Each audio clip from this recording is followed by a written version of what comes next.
어떤 사람을 만난 후 사람들이 하나둘 사라지기 시작했습니다.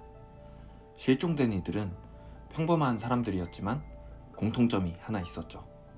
그들은 모두 마지막으로 같은 사람을 만났다는 겁니다.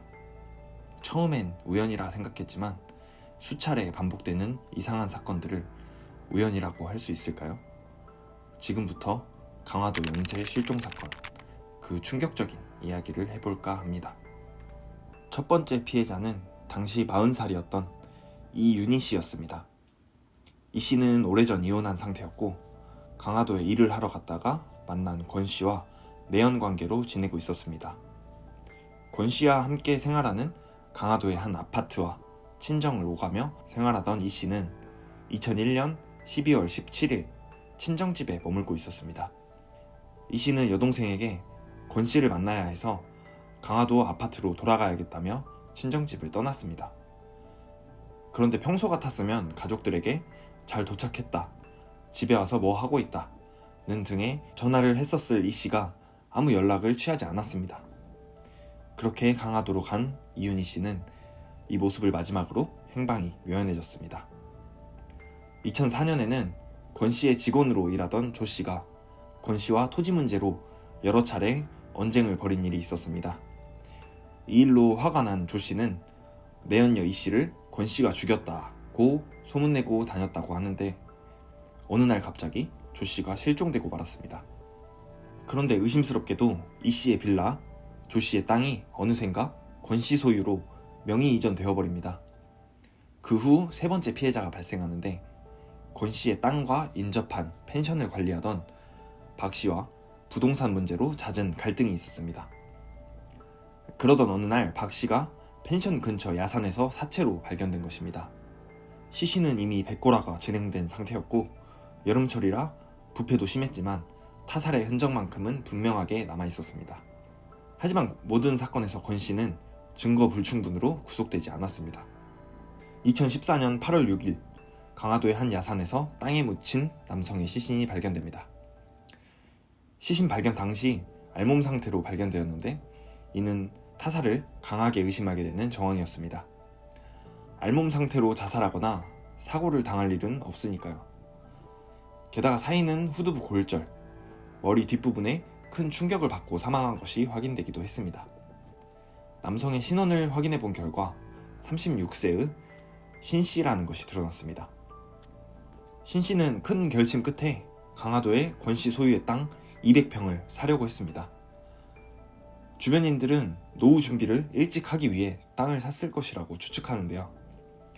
계약금에 중도금까지 다 치른 상황에서 원래 주인이던 권 씨가 계약을 파기시키는데 문제는 지금까지 받은 계약금과 중도금을 다시 돌려주지 않았다는 겁니다. 이에 신 씨가 권 씨에게 1억 1,200만 원을 돌려받기 위해서 강화도를 찾았습니다. 이후 소식이 끊겼고 가족들의 신고로 시신을 찾게 됐습니다. 부검 결과 7월 31일 둔기에 맞아 살해된 것으로 확인됩니다. 4명의 실종자와 사망자는 모두 권 씨와 갈등을 겪고 있다는 공통점이 있습니다. 그리고 실종 직전에 마지막으로 만난 인물이 권 씨라는 점도 동일했습니다. 이 점으로 봤을 때 권 씨는 사건마다 연관이 있는 인물이었고 의심스러운 행적이나 정황, 동기까지 있는 인물이었습니다.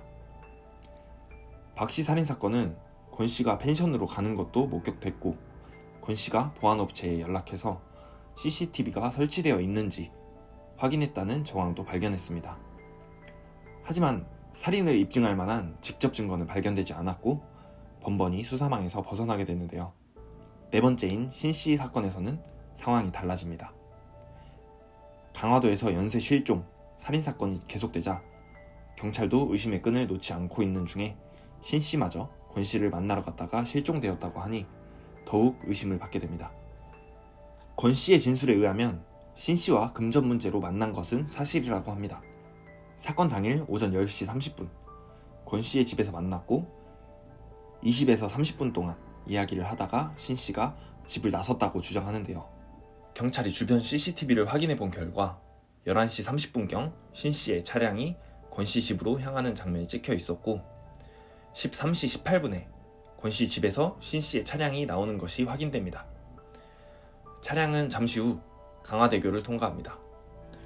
그런데 이때 찍힌 CCTV 화면을 보니 운전석에 앉아있던 사람은 신 씨가 아니었습니다. 신 씨의 가족들은 단번에 알아봤다고 하는데 실제로도 오전에 권 씨 집으로 방문하던 신 씨는 밝은색 옷을 입고 있었던 반면에 13시 18분에 강화대교에서 찍힌 CCTV 화면에는 어두운 옷을 입은 운전자가 있는 것이 확인됩니다. 강화도를 벗어난 차량은 김포의 한 아파트 주차장으로 들어섰고 이곳은 신 씨와는 아무런 연고가 없는 장소였습니다. 잠시 후 모자를 쓴 남성이 아파트를 나섭니다. 그렇게 아파트 주변을 서성이던 남성은 택시에 올라탑니다. CCTV를 모두 뒤진 경찰은 해당 택시를 찾아내는데 성공했고 15시 23분 강화도의 한 공원에서 중년의 손님을 내려줬다고 합니다. 그 손님은 경찰이 택시기사에게 보여준 인물과 일치했다고 합니다. 바로 오전에 신 씨를 만났던 권 씨였습니다. 수사는 급물살을 탔고 권 씨의 집 주변의 해안도로에서 신 씨의 휴대전화와 지갑을 발견합니다. 찾아낸 유류품에서는 권 씨의 지문이 발견됩니다. 그렇게 경찰은 권 씨의 집을 압수수색했습니다. 그리고 집안 곳곳에 남아있던 미세한 핏자국들을 발견했습니다. 결국 사건 당일 신고 있던 슬리퍼와 문틀에서 발견된 혈흔의 DNA가 신 씨의 DNA와 일치한다는 것이 밝혀집니다. 그리고 추가적으로 권 씨 집 주변 CCTV에서 결정적인 장면이 포착되는데요. 11시 30분경 만남을 가진 후 12시 40분에 권 씨의 파란색 트럭이 어딘가로 향하는 모습이 찍혀 있었습니다. 이 차량은 13시 10분경 다시 권 씨 집으로 들어가는데요. 30분 동안 권 씨는 어디서 뭘 하고 왔던 걸까요? 강화도 연쇄 실종살인 사건의 범인 권 씨는 재판 전까지도 누명이며 모함이라고 주장했습니다. 하지만 결국 재판에서는 신 씨를 살인, 사체 유기한 혐의로 무기징역형을 받게 되었습니다. 권 씨는 앞선 3건의 범죄에서도 강력한 용의자로 의심받았지만 증거 불충분으로 풀려나게 되면서 아직까지도 미제로 남아 있습니다. 앞선 이 3건의 사건을 통해서 범죄를 저질렀다고 해서 꼭 처벌을 받는 것은 아니라는 사실을 체득했을지도 모릅니다. 신 씨 사건에서도 혹시나 하는 마음에 계속 범행을 부정했던 것은 아닐까요?